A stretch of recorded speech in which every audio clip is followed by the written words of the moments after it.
it's Guido coming at you with a tactics talk. Welcome back, guys. This one's titled, Well, okay, I guess. Well, okay, I guess. There are multiple ways to win in this game. Sometimes you can just spawn in and go to a corner and your team's going to win anyway.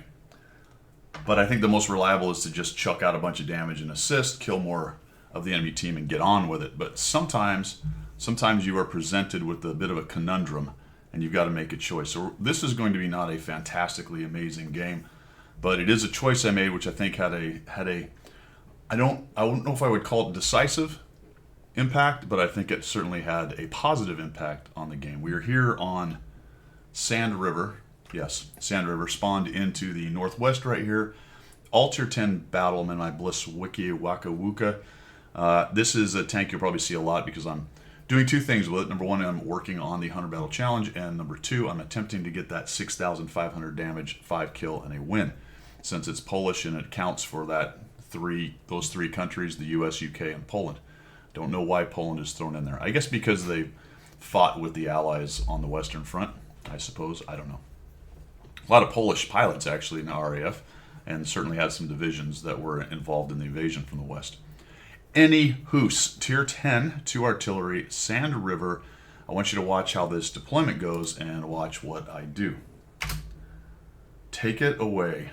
You'll notice I have a couple of pieces of purple equipment on there. I actually need to grab a bounty IA that I have sitting around and put it on it. I'm doing absolutely the try-hard thing with this tank so I can try to get that 6,500. All right, notice that I am headed off this way initially, right? This thing has some challenges. I was kind of vacillating between going down into the pit and trying to get close where I can do a lot of damage close because of the way the gun is on this thing. You know how it is because of the way it is. Or potentially go all the way down here to the south and do a little sniper action, which it's mediocre at, mainly because the damage fall off is brutal for a tier 10. You're doing like 300, 400 damage at the longer ranges. So not great choices with it because down in the pit it's going to get penned. Up on the escarpment up there, up on the hill in the south, it's just not going to do a lot of damage. I also want you to now start paying attention to what's going on with the deployment on the mini-map. All right, we'll let it go for a little bit. I switch it over to the gold round, and now I am thinking about it. Headed towards the pit, and we just turn around. Because check it out, guys. Nobody went north. So there's two things you can do here in this situation. Lemming with the rest of them and hope for the best. Look how many are actually going up on this hill. This is hilarious. That's 2/3 of the team right there. All going up onto either the camping spot up there or headed down to the south where the CS is. Some of the heavier guys, the 260 TPs and the 268-4 headed into the pit. Nobody has gone this way. In general, I do not condone or suggest that you go alone to flanks or that you sit on cap to guard Artie. But in this case, and I would say that I said generally as the caveat there, sometimes you look at the deployment and you go, well, okay, I guess somebody has to do it, right? This can turn out a couple ways. They could swarm me and I die alone. Very possible. Nobody could show up potentially. Maybe they all go down here, or they take a peek, they win that north spot, and they go, nobody's here. There's no reason to push the cap because campers will shred us. That's another thing we talk about a lot on the channel. Or what's going to happen here, which I'll let you see. Also, I was looking at the tanks that were in the game, and this is hugely important and one of the biggest reasons why I actually went to this spot, fellas. Take a look at how this game is set up. I didn't mention earlier because I wanted to see if any of you would kind of pay attention to it, but take a look at it now, the tanks that are on the enemy team. 3 heavies, 4 heavies, 2 mediums, a Leopard and a 430U, 3 4005s, a Grill, and a 110E4 and a WZ. Now, which of those are you going to expect to push into the north? Because that's all there is, it could be that a Super or an IS-7, which are relatively quick, could go up into the north, but you'll see that the Super's already spotted and he's playing the whole down game down there in the south using that good turret. Highly unusual for 3 4005s to push together into the north. It could happen. They're platooned. Who knows? Maybe they do something silly. But we're going off of what we kind of expect generally the different tanks to do. So I would not be surprised to see the 430U and the Leopard. There is something that does surprise me. We'll get there. And it kind of goes back to what I just said. Sometimes people just go where they go. It doesn't have a whole lot to do with the tank. But although in this case, what you're going to find out, the one that shows up here, or the ones that show up here, the one I was most surprised by kind of makes sense based on its capabilities. But you may have already guessed. There's a lot of guys already lit. So pay attention to that. And just because you went here and you're trying to, hold the cap or keep them from flanking or guard Artie or whatever it is you're doing back here, doesn't mean you can't change your mind and go, you know what, nothing showed up, let's go somewhere else. Just keep analyzing the battle as best you can. Pay attention to what's lit. So we've had two 4005s lit. That makes me feel like the other one's somewhere nearby. What are we now expecting? Check it out. There's a Leopard. Okay. 430U. Okay. One of the 4005s, and these are the unlit tanks, which I suspect is probably with his buddies. A Grill. I don't think that's going to push. And a 110E4. That's all. That's unspotted. So worst case, we're going to see a Grill, a 110E4, and two mediums here. Maybe a 4005. I kind of doubt it. Another problem with me doing this is my gun is not in the game. And it's probably one of the biggest reasons I don't suggest you do things like this often. Try to pay attention to it and make good decisions as best you can with the data that's given to you. That's what I'm attempting to do here. But the reason I also kind of lean away from doing this is your gun's not in the game, you're not doing anything. Right? This whole game is going on without us. Right? Go on without us. I'm going to cook some beans here, right? I'm Cookie here at the camp making the beans and toast for everybody when they get back. Kind of surprised the Conqueror and the Object haven't moved, but to be fair, they are down a little bit low. The 261 is kind of in a bad spot. He's not really doing the right thing right there. Uh-oh, check it out. Here's the Leopard. And that is absolutely one of the ones I would have expected. They have pretty good spotting. He's been spotted by me, so he knows somebody is sitting up here. And I think he actually finds the 261 here in a minute and punishes that guy. Fairly even at 2-2. I do have a 4005 behind me to support just a bit if he's actually paying attention, which he is not that much. We find that guy. I'm not quite ready enough, so I don't get a shot. One of the problems with this spot is there is a little opening in that V right there, and I kind of backed out. That bush is not massive, so it's kind of hard potentially to use. And that's where I get lit, right? The Leopard clear, he sees me, and my goodness, that was close. See, that actually went through the V or just above it. They do have two big artillery. So now all I'm trying to do, guys, is just keep these three tanks. Oh, by the way, notice the 110E4 showed up. That's the one I was talking about. That's actually not that surprising. It has kind of a half turret as far as fire support for a couple of mediums. Not a bad idea to bring that big 750 Alpha along, and he can punish mediums and things that are up there. The enemy HMC killed itself.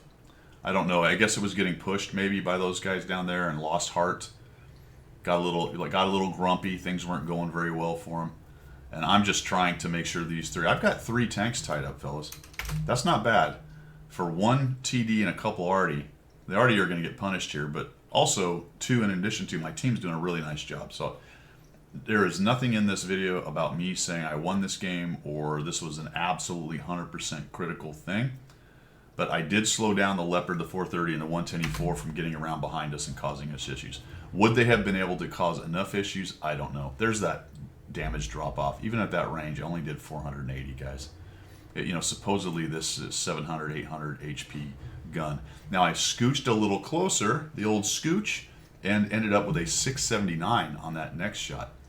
I need to look at the actual distances on that because I guess you could potentially bring that into your cross check, and if you were able to scoot a few more meters forward, you might get that extra damage. It seems like kind of a dumb thing to do, to be honest, because I believe it's just analog. At a certain range, it just switches to another damage profile, I think is how it works. I need to look into that because, to be honest, I'm not 100% sure.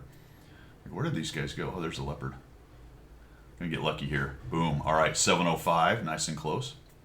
We'll back out of that. Leopard's sort of out of the fight for a minute. I'm gonna use this ridge. Head downhill a bit, try to cover up with the hard cover from the Leopard. Leopard gets thumped by people turning around on him. And it's still a relatively even game, fellas. They kill our artillery. I make kind of a bad move here. I take a bad shot on this guy. He just moved. He just was able to scooch over, and my shot went into his tracks and not into him. And I take another bad one here. The 430U is kind of a brutal tank. I'm trying to do this in third person. I hit his turret. Oh, terrible. Terrible. It's why I use zoom. I have a little bit of trouble getting the aim correct on the third person thing. There we go. Just kind of auto aim him that time. Notice how it went towards the back. The only reason I got that track is auto aim sucks for anything with left to right or right to left movement, line of sight right there. So it was lagging behind where he was, and it actually shot into his track. So thank goodness he wasn't too far away, because more than likely another 50, 100 meters or so I missed that shot and it shoots behind him.